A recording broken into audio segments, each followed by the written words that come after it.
नमस्कार और welcome Bharat rising के नए पॉडकास्ट में आप सभी का स्वागत है। आज हम एक ऐसे टॉपिक के बारे में बात करेंगे जो हुआ तो इंडिपेंडेंस के पहले था, लेकिन इसका इम्पैक्ट इंडिपेंडेंस के बाद भी है। एक ऐसा साल, एक ऐसा डेकेड जो आपकी और मेरी एग्जिस्टेंस को सवाल उठाता है, आपकी और मेरी लाइफ का इम्पैक्ट बताता है, और क्यों हम सब को 1920 में जो डेकेड में हुआ था उसके बारे में जानना बहुत जरूरी है। ये हम आज डिस्कस करेंगे। हमारे एक्सपर्ट हमारे साथ में हैं। सत्यम, सबसे पहले तो नमस्कार, एंड हमें बताइए कि 1920 में ऐसा क्या हुआ था जो हर भारतीय को जानना बहुत जरूरी है। स्टार्ट करते हैं पहले उस सवाल से। नमस्कार रविश। नमस्कार नमस्कार। देखिए, हम आज का जो भारत है अभी 2024 में है, तो हमारे आसपास कई विचारधाराएं हैं, पॉलिटिकल विचारधारा। तो अगर हम मोटे तौर पे देखें तो एक अभी इंडियन नेशनल कांग्रेस की एक विचारधारा है, भाजपा पार्टी की एक विचारधारा है, एक कम्युनिस्ट पार्टी की विचारधारा है जो अभी केरल में ही स्ट्रांग है और बंगाल में वो काफी वर्षों तक रहे थे स्ट्रांग। और इसके अलावा एक केरल में है इंडियन यूनियन मुस्लिम लीग। ये मुस्लिम लीग का हिस्सा है जिसने पाकिस्तान फॉर्म किया। तो ये कुछ पॉलिटिकल विचारधाराएं हैं जो आज एग्जिस्ट करती है। तो क्या आपका कहने का मतलब है कि ये सब 1920 और जस्ट उसके कुछ सालों बाद इनका इमर्जेंस हुआ था या फॉर्म हुई थी? तो 1920 का दशक इम्पोर्टेंट है। आज की जो विचारधाराएं हैं भारत में, इन सभी की लगभग शुरुआत उसी डिकेड में हुई है। तो हम समझेंगे कि क्या क्या इवेंट हुए उस दशक में। राइट। 1920 में ऐसा कोई इम्पोर्टेंट इवेंट हुआ था जो आप हाईलाइट करना चाहेंगे स्पेसिफिकली उस साल 1920 में? तो स्पेसिफिकली उस साल बाल गंगाधर तिलक की मृत्यु हो जाती है, जो कांग्रेस के बड़े लीडर थे, जिन्हें हम लोकमान्य तिलक भी कहते हैं। राइट। और हम लोकमान्य तिलक इसलिए कहते थे क्योंकि Lokmanya, leader of common people, और आई थिंक वही लोकमान्य तिलक हैं जिन्होंने गणेश चतुर्थी या गणेश उत्सव आज हम क्यों मनाते हैं, उनके पीछे आई थिंक लोगों को यूनाइट करना और साथ में लाना, आई थिंक उनका ही आइडिया था, if I am not wrong. Right. तो गणेश चतुर्थी का सामूहिक उत्सव उन्होंने शुरुआत की थी उस समय, ताकि लोग एक मंच पे इकट्ठा आ सके और वहां से राजकीय जो भी संवाद है वो भी साधा जा सके और धार्मिक उत्सव भी मनाया जा सके। तो ये उनकी परिकल्पना थी। मतलब सोशली और कल्चरली जो आज गणेश उत्सव का इम्पैक्ट है, हम देखते हैं कि विदेशी पर्यटक भी आते हैं। भारत में बहुत सारे जगहों पर वैसे तो गणेश उत्सव माना जाता है, लेकिन हमारे महाराष्ट्र और गुजरात में बड़े धूमधाम से हम मनाते हैं इसे। तो आई थिंक उसका बहुत बड़ा श्रेय, if I am not wrong, Lokmanya Tilak को जाना चाहिए। राइट। तो अभी हम चलते हैं 1920 के दशक में। तो यहाँ पर क्या हो रहा है, देखिए कि 1915 में गांधी जी इंडिया आते हैं और इंडियन नेशनल कांग्रेस ज्वाइन करते हैं। और जब तक बाल गंगाधर तिलक जीवित है तब तक वो बहुत स्ट्रांग नहीं बने। ठीक है, लोकमान्य तिलक बहुत स्ट्रांग नहीं बने। नहीं, मोहनदास गांधी, मोहनदास करमचंद गांधी, ओके, महात्मा गांधी। तो तिलक के बहुत ही टॉल लीडर थे। तो मोहनदास गांधी कभी उनसे ऊपर नहीं थे। तो जब तिलक जी की मृत्यु हो जाती है तब गांधी को प्रोमिनेंस मिलता है कांग्रेस में, लाइक अ सक्सेसर। राइट। एक क्वेश्चन है इस पॉइंट पे मुझे। उस वक्त तो बॉम्बे नहीं हुआ करता था, आई मीन बॉम्बे हुआ करता था, बट ये जो पूरा प्रांत था, जैसे गुजरात का काफी हिस्सा और महाराष्ट्र और कुछ हिस्सा गोवा का, इसे बॉम्बे प्रेसिडेंसी कहते थे। तो टेक्निकली ये कोई स्टेट नहीं था, ये पूरा एरिया था। तो क्या लोकमान्य तिलक इसी बॉम्बे प्रेसिडेंसी में लीडर थे या वो पूरे भारत में बड़ा नाम थे? नहीं, कांग्रेस में अगर लीडरशिप देखा जाए तो 1885 से कांग्रेस शुरू होती है, पर नेशनली जो नाम पहले प्रसिद्ध हुआ तो कांग्रेस के पहले लीडर थे जो एज अ नेशनल लीडर लोगों ने स्वीकार किया था। ओके। तो उनकी मृत्यु के बाद मोहनदास गांधी प्रोमिनेंस में आ जाते हैं। प्लस अभी इसमें इसी के साथ देखिए क्या हो रहा है कि 1918 में फर्स्ट वर्ल्ड वॉर खत्म होता है और ओटोमन एम्पायर खत्म हो जाता है। इसके बाद इंडियन मुस्लिम्स एक चालू करते खिलाफत मूवमेंट। तो ये खिलाफत कमेटी बनती है 1919 में। भारत में बनती है हाँ, कमेटी। इसमें है अली ब्रदर्स नाम से जाने जाते हैं, शौकत अली और उनके भाई अली जौहर, और इसमें अबुल कलाम आज़ाद भी थे। तो वो कांग्रेस पार्टी में भी थे और खिलाफत कमेटी में भी थे। तो खिलाफत कमेटी ने बोला कि हम लोग ब्रिटिश के अगेंस्ट इंडिया में काम करेंगे, क्योंकि ब्रिटिश आर्मी में मुस्लिम लोग ने पार्टिसिपेट किया, लेकिन ब्रिटिश लोगों ने इनका जो खलीफा था ओटोमन एम्पायर का, उसको खत्म कर दिया। तो ओटोमन एम्पायर ही साम्राज्य समाप्त हो गया। तो उसके विरोध में फिर इन्होंने खिलाफत कमेटी बनाई। तो थोड़ा सा इसको सिंप्लीफाई करने के लिए if I have to ask you, Abdul Kalam Azad या मौलाना अब्दुल कलाम आज़ाद या भारत के पहले एजुकेशन मिनिस्टर, ये यही इंसान है जिसकी हम बात कर रहे हैं? अबुल कलाम। अबुल कलाम। हाँ, अब्दुल नहीं, अबुल है। अबुल कलाम, ओके। और ये खिलाफत मूवमेंट वही खिलाफत मूवमेंट है जो टर्की और British government, I mean Turkey और ब्रिटेन के बीच में जो लड़ाई थी, इसी के बारे में हम बात कर रहे हैं, राइट? तो अभी इसमें ऐसा हो रहा है, देखिए कि इंडिया में लोग क्या समझते हैं, खिलाफत यानी विरोध। खिलाफत वर्ड का मतलब विरोध दिए, खिलाफत मतलब खलीफा का शासन। तो ये ब्रिटिश का विरोध का आंदोलन नहीं था, ये खलीफा का शासन को वापस से लाने के लिए आंदोलन था। खलीफा मतलब क्या इन सिंपल वर्ड्स?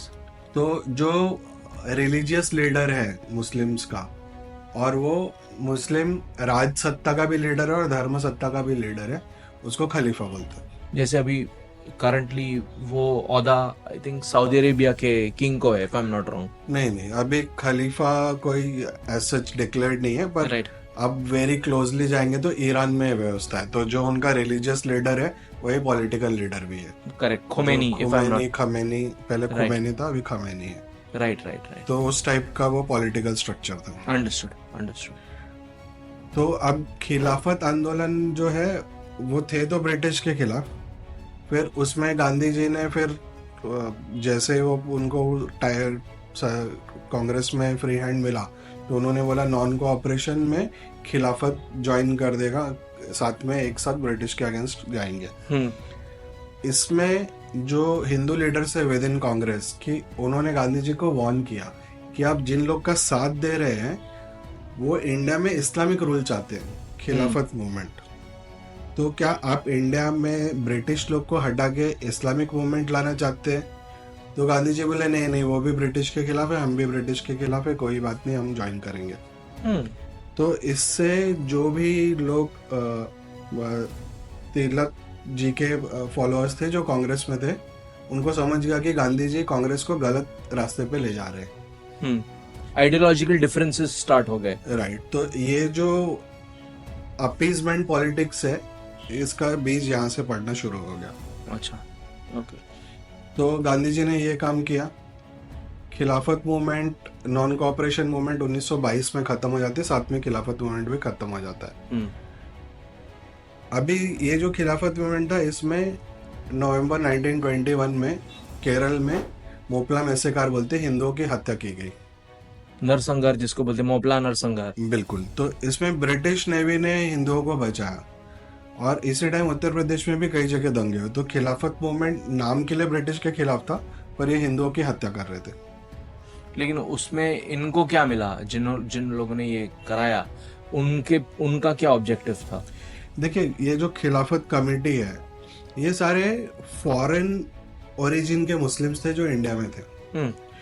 आज भी जो अशरफ मुस्लिम इंडिया में है, ये सारे फॉरेन ओरिजिन के अशरफीज जिनको कहते हैं। तो इन्होंने हमेशा सत्ता को एंजॉय किया है। तो मुगल पीरियड खत्म हो जाने के बाद जो इनको बोलते हैं ईरानी और तुरानी, ईरानी मतलब ईरान के, तुरानी मतलब टर्किक ओरिजिन के, जो सारे 5 स्थान थे। तो जब तक फॉरेन इन्वेडर्स की सत्ता थी, ये लोग अच्छे प्लम पोस्टिंग पे थे, इन्होंने सत्ता एंजॉय किया। पर जैसे ब्रिटिश रूल आ गया, तो फिर इन्होंने ब्रिटिशर्स को भी सपोर्ट किया पावर के लिए। फिर ओटोमन एम्पायर चला गया, तो इन्होंने बोला अरे ब्रिटिशर्स ने धोखा किया, तो ब्रिटिश के खिलाफ काम किया। तो इनको सिर्फ इस्लामिक रूल चाहिए था इंडिया पे। तो अबुल कलाम ने तो ब्रिटिश को यहाँ तक, देखिए ब्रिटिश इंडिया जो है, ब्रिटिश इंडिया जो हम बोलते हैं, ये बॉर्डर था from Myanmar till Suez Egypt तक। इतना बड़ा कंट्रोल ब्रिटिश इंडिया के अंडर में था। मतलब टेक्निकली ये सब एरिया हाँ, कॉलोनियल रूल के अंदर उसका था। जो वाइसरॉय था वो दिल्ली में बैठता था। ओह, इंडिया में ही। ओके। ठीक है, तो अबुल कलाम ने उनको रिक्वेस्ट किया कि जब इंडिया को आप इंडिपेंडेंस दे रहे हो तो ये पूरे पार्ट को एक सिंगल यूनिट डिक्लेयर कर दो, ताकि हिंदुओं के बजाय मुस्लिम मेजॉरिटी हो जाए ये पूरा देश, या पूरा जो भी पॉलिटिकल स्ट्रक्चर हो। तो अबुल कलाम आज़ाद को लोग बोलते अरे अरे इन्होंने पाकिस्तान टू नेशन थ्योरी का विरोध किया। उन्होंने विरोध क्यों किया? क्योंकि उनको इंडिया को इस्लामिक नेशन बनाना था। मतलब वो चाहते थे कि जहाँ वो हैं हाँ, वही आज का पाकिस्तान बन जाए। यस। तो अभी आप देखेंगे जो खिलाफत मूवमेंट की जो भी कमेटी थी, इसमें जो भी लोग थे पार्ट इसके, उसमें से फिर कुछ लोग pro Pakistan two nation theory separate nation की तरफ चले गए, कुछ लोग फिर अबुल कलाम के साथ कांग्रेस में रह गए। दोनों जन चाहते थे इस्लामिक नेशन। कुछ लोग चाहते थे कि पूरा भारत ही इस्लामिक हो जाए जैसे अबुल कलाम आज़ाद, और कुछ लोग चाहते थे कि अरे यहाँ पे हो नहीं पाएगा तो हम अपना अलग जो मिल रहा है वो ले ले। तो ये था खिलाफत आंदोलन का लोग, और ये गलत लोगों का अपीसमेंट मोहनदास गांधी ने किया।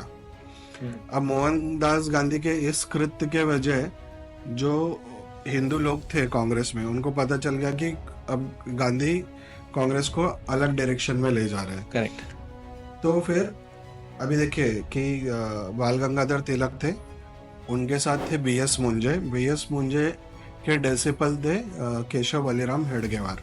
ओके। तो हेडगेवार ने फिर 1925 में आरएसएस की स्थापना की। ओके।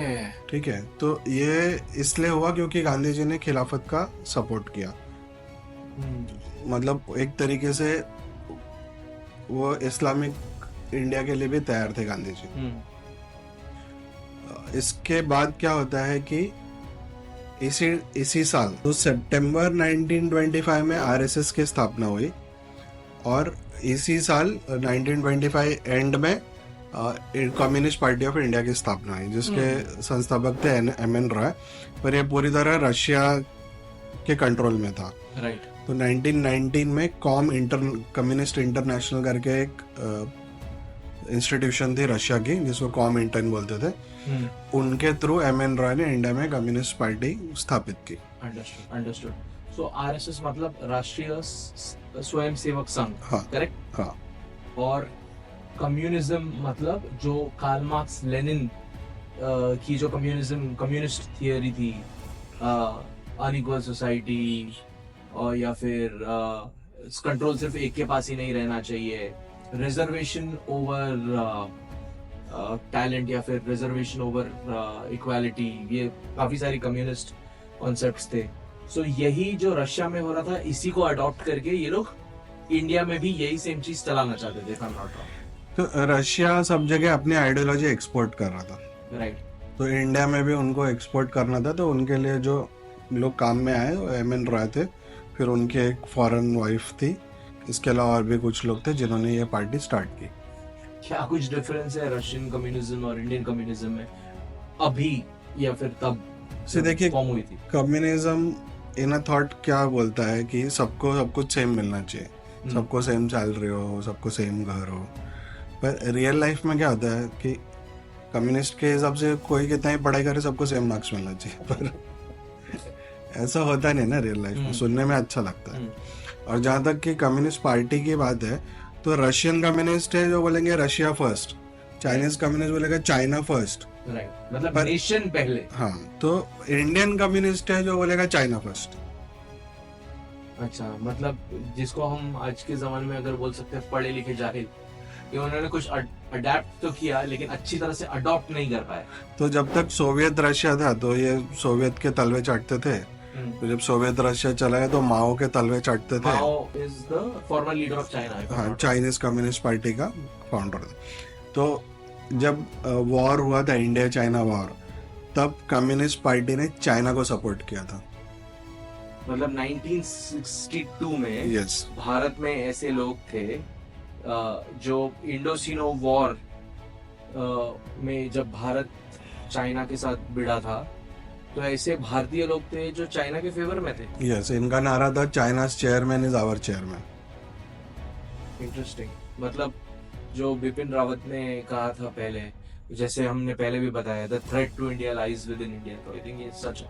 हाँ, तो इंडिया में ये जो देश विरोधी ताकतें हैं और देश के समर्थित ताकतें हैं, दोनों का उदय 1920 में ही हो रहा है। आप देखिए, तो एक तरीके से देखें तो जो 1925 में आरएसएस फॉर्म होती है, जिसका पॉलिटिकल आर्म आज भाजपा है, और इंडियन नेशनल कांग्रेस में जो गांधी की विचारधारा आती है, जो अपीजमेंट की विचारधारा है, उसका ही प्रेजेंट फॉर्म आज कांग्रेस पार्टी है।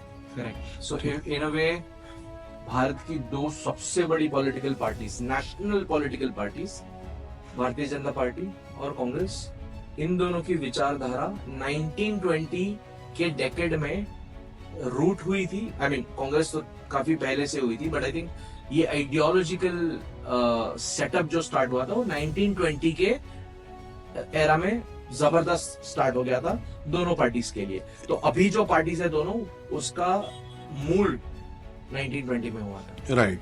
तो ये तो हो गई कि मेन पार्टीज जो आज भी इंडिया में है। कम्युनिस्ट पार्टी भी इंडिया में तभी चालू है 1925 में। वेस्ट बंगाल को इन्होंने बर्बाद कर दिया।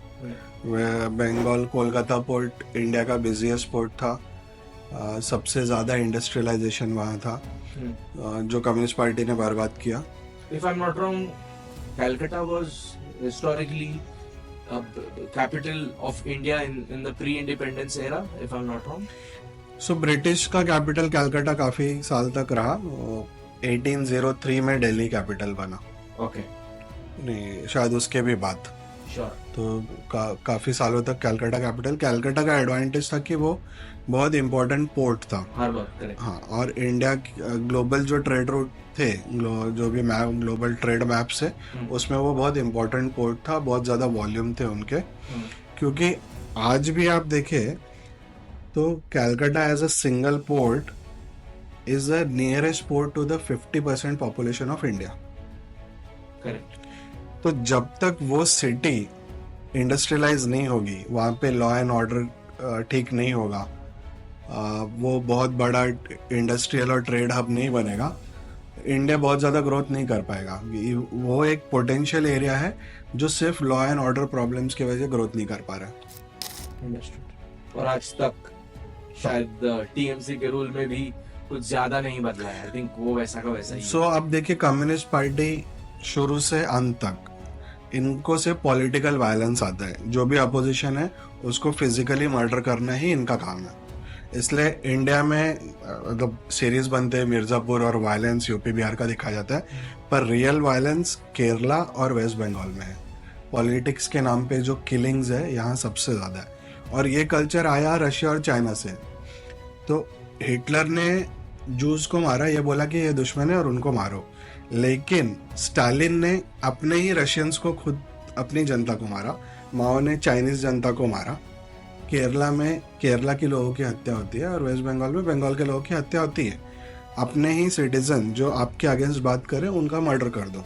और ये सब चीजें लोगों को नहीं दिखती। लोगों को आई मीन जो हिटलर ने किया वो तो डेफिनेटली गलत था, बट सिर्फ हिटलर ही नहीं, यहाँ पे ये सब जिनके अभी आपने नाम लिए, रशियंस, चाइनीज, वेस्ट बंगाल के इंसिडेंट, केरला का इंसिडेंट, आई थिंक ये सब हिस्ट्री के पन्नों में ऐसा छुपा है कि इसके बारे में आधा लोगों को तो पता ही नहीं है। सो स्टालिन ने, हिटलर ने जितने लोगों को मारा उससे डबल लोगों को मारा है।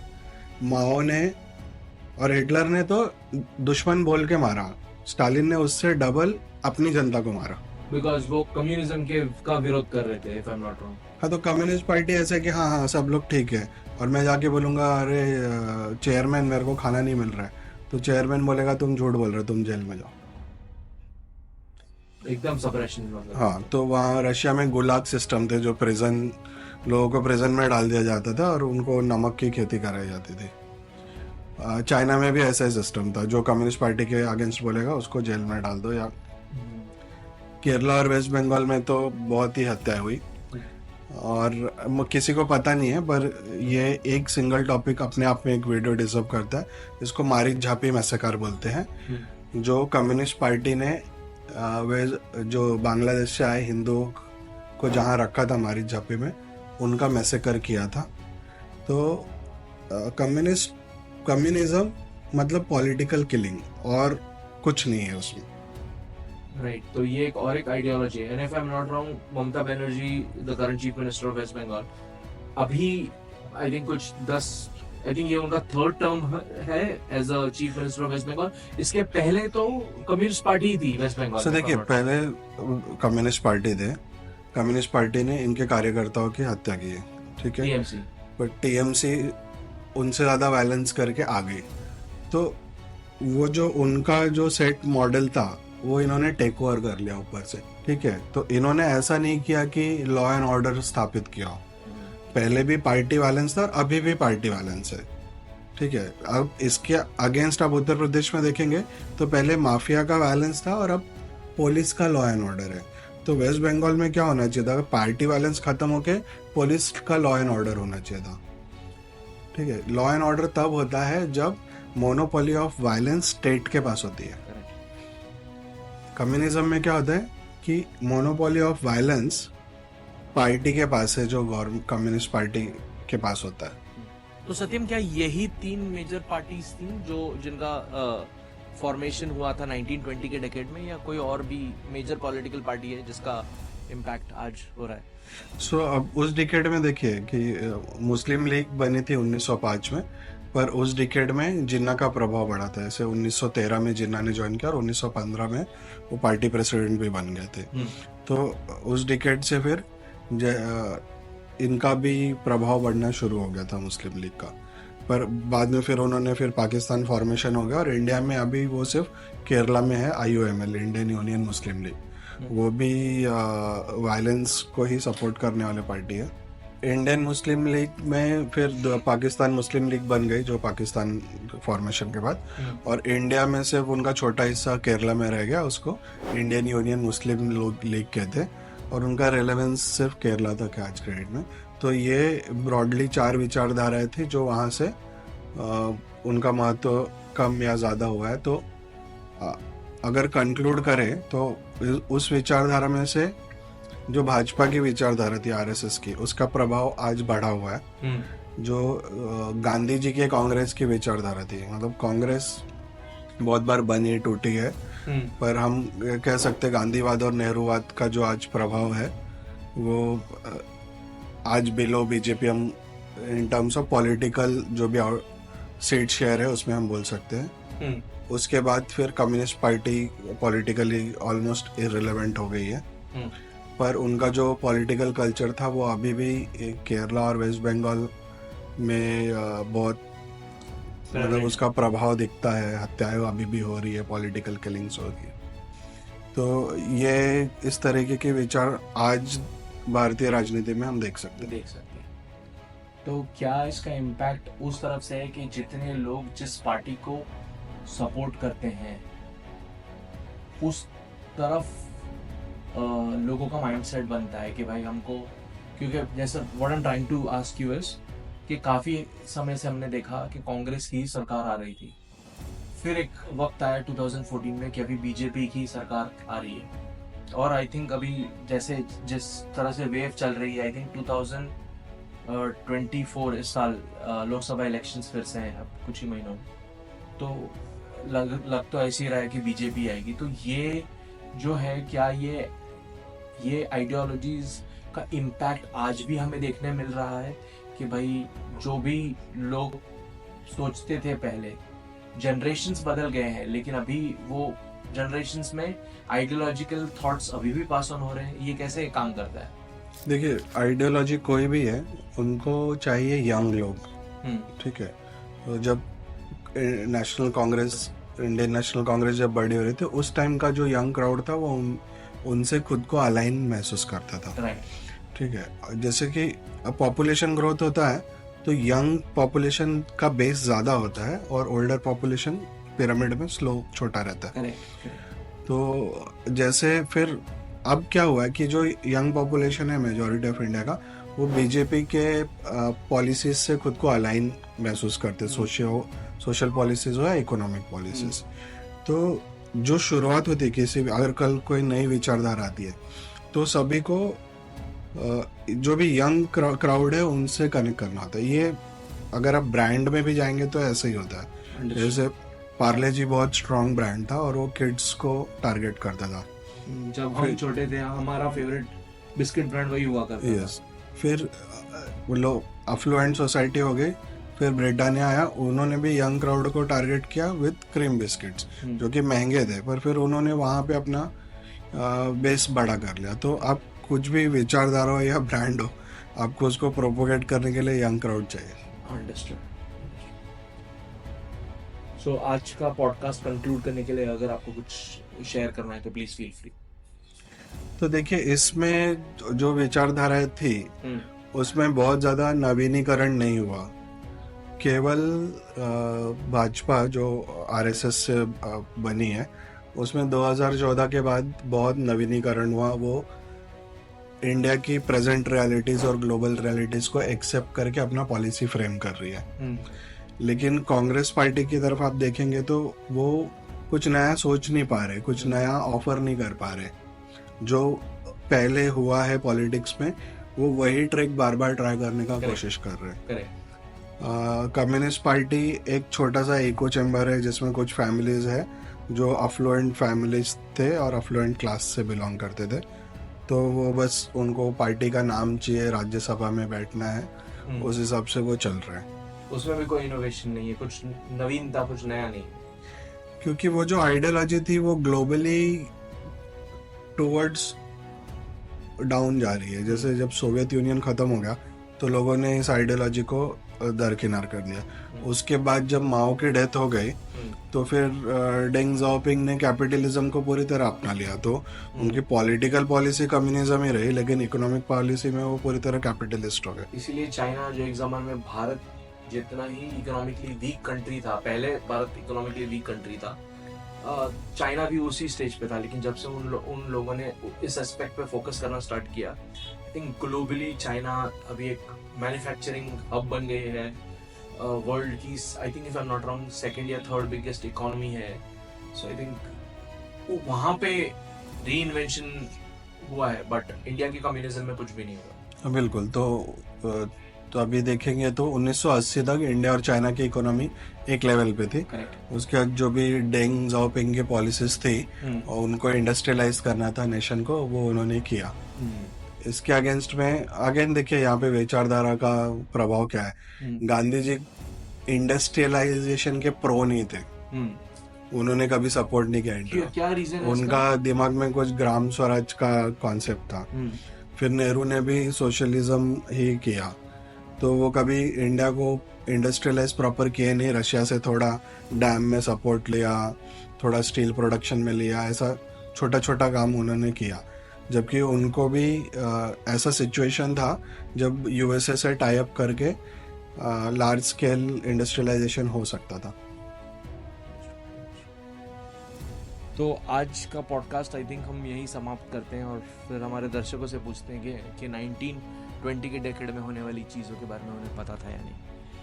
सो this brings us to the end of this podcast. Bharat rising के इस पॉडकास्ट से आई होप आपको अंडरस्टैंडिंग मिली होगी कि 1920 में जो आरएसएस ने बीज बोया था, आज उसका बेनिफिट बीजेपी उठा रही है। या 1920 में जो गांधीयन नेहरू फिलॉसफी थी, उसके भी रूट्स कांग्रेस, जो आज कांग्रेस की भी बहुत सारे स्टेट्स में गवर्नमेंट है, तो उसके भी बीज 1920 में आए थे। और कम्युनिज्म की भी शुरुआत उस वक्त हुई थी। मुस्लिम लीग के बारे में भी हमने आपके साथ शेयर की थी। तो क्या आप हमें बता सकते हैं कि आज इतना सारा हमने आपके साथ शेयर किया, क्या आपको इसके बारे में पता था? हमें कमेंट्स में ज़रूर बताइए और इस वीडियो को अपने फ्रेंड्स के साथ शेयर कीजिए ताकि उन्हें पता चले कि 1920 साल का इम्पैक्ट हर भारतीय के जीवन में कितना बड़ा है। और ज़रूर शेयर कीजिए क्योंकि हमें कुछ नया करना है और भारत को बेहतर बनाना है। तो ये था आज का हमारा पॉडकास्ट 1920 ईयर से रिलेटेड। इसी का ही रिलेटेड पॉडकास्ट है कि इंडिया में वोटिंग पैटर्न्स कैसे बने और इसका माइंडसेट क्या है, वो हम अगले हफ्ते अंडरस्टैंड करेंगे। तो तब तक के लिए thank you so much for giving your time and Jai Hind, Vande Mataram and see you next time. Goodbye.